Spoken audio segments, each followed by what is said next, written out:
What's up, everybody? Welcome back to the Kalispell Warhawks Dynasty. My name is MrHurriicane, and in today's video, we are going to recap the first season of the Kalispell Dynasty, take a look at stats, the schedule, talk about the team, and where we're at heading into the first off-season with the Warhawks. I first want to say, thank you all for supporting this series. It's my first Dynasty since my Minnesota Dynasty ended, and this has gone so much better than I could have imagined. Not the record, of course, 2-10, but just how much fun I've had so far with this series and seeing you all excited for it again. Dynasty being back on the channel, I'm really happy about that, so thank you guys for the support. I do appreciate it a lot. And now we're going to start recapping the season. Let's begin by taking a look at the schedule this year for Kalispell. We opened up with our non-conference play against Idaho, and we were only one of two teams that they defeated this year. We'll go on the road to face them next year in their dome. It's pretty cool. But from early on, we got to see this team was going to have a lot of growing pains, especially defensively if you look at the scores we allow, 34, 52, 36, and we're nowhere near keeping up in a lot of these early games, especially these three right here. But we got to see that this team, they're not that fast. They're not that big. We knew it was going to be a rebuilding, not even a rebuilding, a brand new build-up project with Kalispell. So I think that we all kind of had our expectations in check for how this season was going to go. There weren't going to be a lot of wins. There weren't going to be a lot of games where we would have a lot of control, like the game against Hawaii. We did not trail in this game. We, of course, came close to giving up the lead late in the game, but were able to hold on for our first victory this season. Then 2 weeks later against UMass, we scored our second and last victory on the season, thanks to a big third quarter and some big defensive plays. So a lot of these games kind of tell the same story. The offense doesn't have the tools to be consistent, which begins with first an accurate quarterback and an offensive line. And that's our big concern right now. The offensive line issues hold back a lot. The running game went to more of an option style offense, and we had some success doing that. And in the passing game, it was kind of like, well, how much time are we going to have to throw this week? That's going to dictate a lot of it. We ended up losing our last 5 games, but had chances to win. I think we could have won any one of these last 3 games. I know the UNLV game's a 28-point game, but that game kind of got out of control. Take a look at the second half there, 21 points and 17 points in the second half for them. We had some issues. We, of course, began the season by starting Austin Bradley at quarterback, who is more of a pocket passer, and he ended up throwing 6 touchdowns for us and 889 yards, 5 interceptions. We didn't have much of a downfield passing game this year, and we didn't have any of the tools you need for that to work. Quarterbacks with strong arms, time to throw it that far, and receivers who can make the plays downfield even in contested coverage. We didn't have any of those 3, so you weren't going to see a lot of big plays this year. Marquise Walker started in week 4, and he started every game afterwards. Bradley saw limited playing time the rest of the way, and that's when the option offense was more of a thing for us, and we saw the emergence of Sammy Hawthorne as one of the better playmakers on offense, and I saw many of you claim that he was the offensive MVP, and I'd be inclined to agree if you look at his overall body of work and what he was able to do both as a runner, leading the team in rushing, and as a receiver. Late, when he was getting more playing time, had a couple of good games. So one of the big things that was kind of tough to adapt to was just the skill sets of these quarterbacks when you ask them to throw. We threw 17 interceptions this year and 14 touchdowns. The turnovers were a huge problem. It wasn't just interceptions, it was also fumbles and sacks, of course. 49 sacks allowed in 12 games. That's not very good. We had, I think, the worst turnover differential in the FBS, which is like 126th. Not very good. We saw some turnover with players on offense. Not just the turnovers, but just different players getting chances to start and taking over starting reins. We saw Albert Green take the starting job from Eddie Benson, and then Hawthorne took it from him. He had 4 touchdowns this year. Walker had 2 on the ground. Benson had 1 from the goal line. Only 2.7 yards a carry for Eddie, who was our day 1 starter. Troy Evans would have had more yardage and an overall bigger year, but he suffered an injury during the middle of the season. He was basically set to lead the team in yards and catches. Well, maybe not yards, because a lot of his work was like 7 and 8 yard catches. He was basically, I used him as a gadget player, even though he really isn't a gadget player. It's to a lesser extent what like Pitt did when they had Tyler Boyd as their best player. And if you go and watch some of their games, he was doing everything that you would expect more of Percy Harvin, Tavon Austin to do. We went to the extreme with that and let Troy Evans be that guy, even though he's not that fast. And his skill set doesn't really say that he should be in that role, but he was the closest thing we had to that. And he'll obviously hopefully get better. Next year he was a true freshman. So Everett Whitfield led us in receptions, also had 3 touchdowns. I think he could have been used a lot more as a short receiver. I don't think that we did a good enough job opening up the short passing game and focusing on the efficiency. Although it was tough just because we weren't that hard to cover, to be honest. Wayne McLeod, 31 catches, 355 and a score. A lot of that came after the injury to Troy Evans. As you can see, a fairly similar stat line, but a couple less yards a catch. Rashawn Brooks was one of our better outside receivers, 4 touchdowns on the year for him, and 454 yards. You're not seeing big yardage totals with this team anywhere, but we did spread the ball around quite a bit. There wasn't one player where it's like, you have to get him the football because he's so much better than everybody else. It was basically spread the ball around, whatever's open, go for it. There's no one you can really key on. Antoine Fletcher came on a little bit later in the season. I liked a lot of what he was able to do. Made some of our, I feel like he made a lot of fun plays this year. 2 touchdowns, 307. He started a couple games, but he is a senior and will now graduate from Kalispell along with 10 others. Going down the list here, a few more catches. Bryce Anderson, a senior, had 3 catches and a touchdown. Chester Dudley, 2 catches and a touchdown. I'm not sure how much you can take away from the sacks given up numbers as they're not complete, but it was definitely a tough year for Antoine Coe at left tackle. He was given a pretty tough task being a starter for a brand new team. And that was kind of the case for everybody on here. There wasn't really a strength along the offensive line, I feel.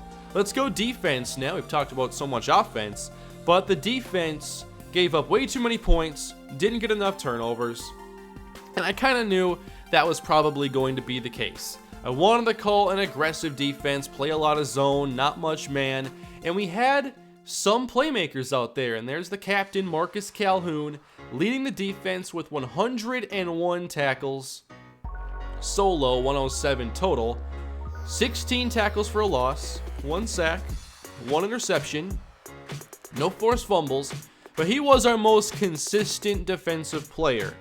When Calhoun was there to meet the ball carrier, that was the end of the play. He wasn't giving up yards after contact. That was more of what Otis Frazier's issue was at strong safety. And we'll see if he can develop further. He's only a redshirt freshman right now, and he needs to get better in run support or coverage, because right now neither are good enough if he's to be a starter for the next few seasons. TJ Garner played well. I think he's one of the more maybe underappreciated players. I didn't give him enough credit this year, and he played, I thought, pretty well. 73 tackles, 6 assists, 1 interception. Then going down the list, you have Jeremiah Grant, Dante Clark, Blaine Barnett, the senior, Zach Flowers, who was a middle linebacker in nickel situations. Cam Davenport led the team in interceptions. He had 4, including 2 in the final game. Brock Schultz led the team in sacks. Lewis Towns is behind him, and I think that these 2 players are going to be really key to how good this defense can get next year and the year after, because these are our best pass rushers right now, and they kind of play next to each other. So we'll see if their development can lead to more pressure and more success. As we get to the end of the season, we see the Heisman Trophy winner this year is J.T. Barrett from Ohio State, edging out Deshaun Watson and Josh Rosen as he finishes with 36 total touchdowns, just under 3,000 yards passing, and almost 1,000 rushing. Let's take a look now at some of the bowl results as Utah State beats Stanford, San Diego State loses their bowl game to Navy, Auburn beats North Carolina, New Mexico beats Southern Miss 45-26, and in the national championship, Clemson defeats Ohio State. So Deshaun Watson, despite not winning the Heisman, does win the national championship. He throws one touchdown. He may have gotten hurt in this game because the other quarterback here had 20 throws. Not much of a passing game here for Clemson, but they are the national champions heading into season 2. Now, I went through the All-Americans here not expecting to see any Warhawks. However, freshman All-American Otis Frazier made this team. He racked up a lot of tackles this year. He forced a fumble, had one interception, couple deflections. This is good enough, and a sack. This is good enough to make him a freshman All-American, but he still has a lot of improving to do. Now for All Mountain West Conference. Most of this is Colorado State and San Diego State, but Marcus Calhoun is a first-team All-American, as is Troy Evans as a return man. Second team. Any more Warhawks? TJ Garner. Okay, so we get some appreciation here. Second team All-Conference. So a couple All-Conferences and one freshman All-American. Calhoun also finished 6th here for the Bednarik Award, so I don't know, keep an eye out over the next couple seasons. What can Marcus Calhoun do? We're going to talk about what's next for the Kalispell Dynasty here in a moment, but I wanted to take a look at these team stats first, as we finished with one of the lowest rushing yard totals in FBS, 1,215, only 2,402 passing yards, which would put us down toward the bottom, not quite in like the bottom 20, but definitely below average. We only scored 18.6 points per game, which puts us again in this bottom tier of teams, although some teams averaged less than us. Passing touchdowns, we had, what was it, like 12? No, that's right, we had 14 passing touchdowns. We only had 7 rushing touchdowns. That is tied for second to last. Sacks allowed, Kalispell is first, edging out Texas Tech. We allowed 49 sacks. I'm sure we weren't very high up on first downs either. Actually, how about we do this? Let's just compare ourselves to the teams that we're going to be competing against. This is the Mountain West Conference, and now we'll take another look at these numbers. Offensive yards, we were last in conference. Passing yards, actually 4th highest. Rushing, we're going to be last. Points per game, not last actually. We finish second to last, but one of only teams below 21.7. Toward the bottom here in passing touchdowns, and obviously at the bottom in rushing scores. Hope to get a lot more rushing touchdowns next year, but that's going to depend on a lot of different things. Looking at defense, we allowed the most passing yards in the conference, but the 3rd least rushing yards. Points allowed, over 50 more than any other team. We only had 20 sacks. That does not put us in last, but it just further shows the issues that this defense had, creating big plays and just resisting the offense. We weren't able to keep them out of the end zone or take the ball away enough. We had 10 interceptions and 2 fumble recoveries, so 1 turnover a game. We got to go up from there. We were 4th from the bottom in 3rd down conversions and had to go for it on 4th down 23 times this year. We only made it into the red zone 33 times. 15 of those drives were touchdowns, 13 were field goals, which leaves another 5 that did not result in points. Defensively, we allowed 38 touchdowns into the red zone and only 12 field goals. And finally, turnover differential, we are in last place. 27 giveaways, only 12 takeaways. That's one of my biggest priorities in Season 2. Now let's start talking about what's going to happen this offseason and what is to come in Season 2. we had a number of players on the team redshirted, and none of them had the red shirt taken off. So there will be a handful of players that we did not get to see this year get some playing time next year. 11 seniors are moving on. We'll see if there are any transfers. But let's get to meet some of these players that we'll see for the first time in real playing time next season. One player who could see a lot of playing time next year actually is TJ Strong, who was redshirted this year, 6 foot 225, and he's one of our most athletic linebackers, but we have to see how the rest of his skill set fills out, and we'll know more after the first round of development. Another player to keep an eye on and perhaps would compete with Strong is Malcolm Neal, who is a middle linebacker, another pretty good athlete, and he definitely has a coverage emphasis to his game. Not much of a pass rusher, not a great run stopper, but he might be a good nickel linebacker. If we're looking for more of a run stopper, we have Andy Ridgway here from Washington. Another faster backer, not as agile as the last two linebackers, but he has good block shedding right now, and with some development he might turn into a pretty good run stopper, but he's not going to be reliable in coverage. Now we'll take a look at our current recruiting class. We are ranked 121 and have 6 players committed for next season. We'll go through those players now and talk about what I want to do in Season 2. 5 of the 6 commits so far are on the offensive side, the top being quarterback J.R. Battle from Ohio. He's 6'1", 188, and he is purely a pocket passer, 57 speed. He'll have decent throw power and accuracy to start out with, but my concern is that he probably won't play early because he needs an offensive line, obviously. He's not going to be moving outside the pocket very often, and it doesn't make much sense for him to play too early against an offensive line that can't protect him. The reason why I went after multiple quarterbacks is so we can have a variety of players. Brett Mitchell is a lot closer to Marquise Walker. He's mobile, he has decent throw power, not so accurate. He'll likely be redshirted next year, but he gives us an option as a mobile quarterback moving forward.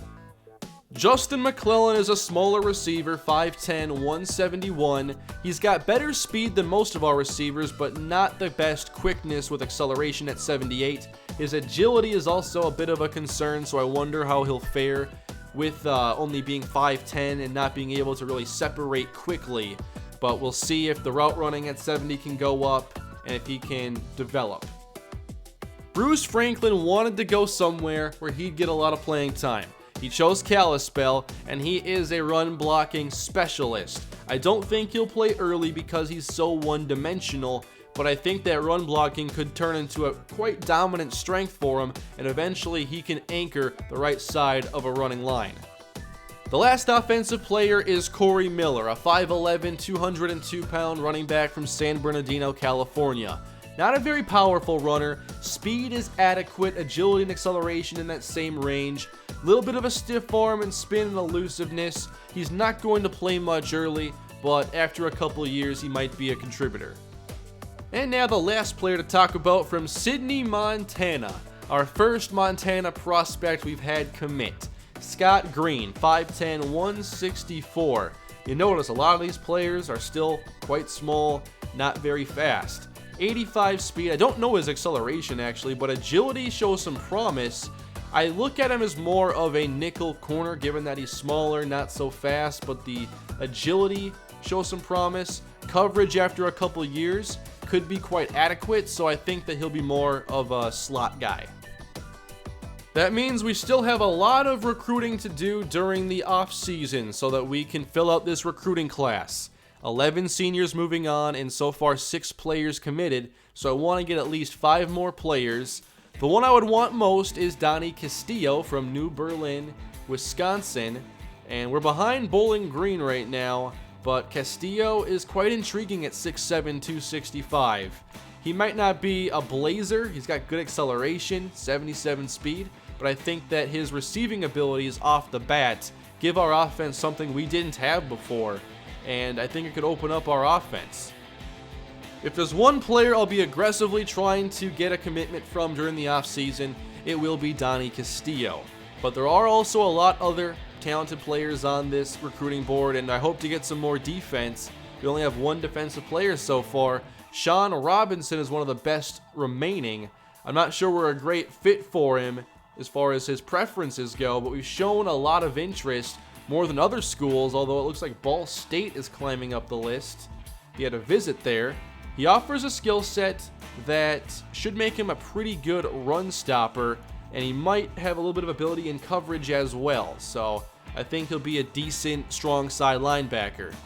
Another player who fits that role as an outside run stopper is James Watson. Only thing is with Watson is that he can also rush the passer with 71 power and 77 finesse moves, 73 zone coverage. He's basically a utility linebacker, may not be dominant in any area, but he gives you at least something in every area. Big concern though, 66 agility. I'm sure we'll go into more depth during the actual off-season when it comes to the remaining players on the board, but going into next year, the priorities on offense are to cut down the turnovers, have more of a running game, keep our backs involved in both the run game and the pass game, hopefully be a lot more efficient, and then on the defensive side, we have to start creating more havoc. We have to get more pressure, we have to create sacks and turnovers, and we need to improve upon our scoring defense after allowing like 38 points a game this year. That is going to do it for this recap. And that means what's up next? The off-season, the first off-season in the Kalispell Warhawks Dynasty. You can expect that stream to be on Wednesday at about 2 o'clock Central, I'd say. And I think the stream will be on YouTube this time. I don't see any reason why it wouldn't be. It might just be easier to do my streams over there. That way it's easier to make sure that everybody who wants to see it and to subscribe to me can see it. So expect it Wednesday, 2 o'clock Central, here on YouTube on my channel. Thank you all for supporting the series. This first year was so much fun. I did not envision getting it done as quickly as I did. I just wanted to keep playing games and seeing what the next game would give us. What players would do well, what would happen to the team. Even with it being a 2-10 team and having a lot of growing pains, I had a phenomenal time in Season 1, and I cannot wait to see what happens in Year 2. So let's get on to the off-season and keep on going here at the Kalispell Warhawks. Have a great day, everybody. I'll see you next time.